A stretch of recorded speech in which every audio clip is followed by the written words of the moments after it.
څنګه چې تاسو په دې مختصر ویډیو کې وکړه دا ډېر ساده سیمپل ماشین دی د لو لور دپاره نو که کوم ملګری ور باندې پوهېږي چې دا یې جوړ کړی څه نه دی څنګه جوړوي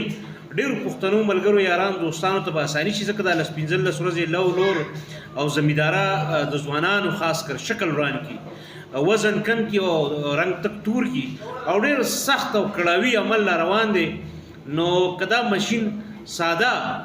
ویټ کټر دا څوک جوړولی شي او ور باندې پوهېږي نو خامخا یو بل پکې منشن کوي یو بل ته په ګوته کوي چې دا یو ماشین دی او ډېر په اسانۍ سره دغه ځوان یا دغه مشر یا هر څوک کولی شي چې غنم پرې باسي یا غنم د یخ نه کټ کي یا وری وي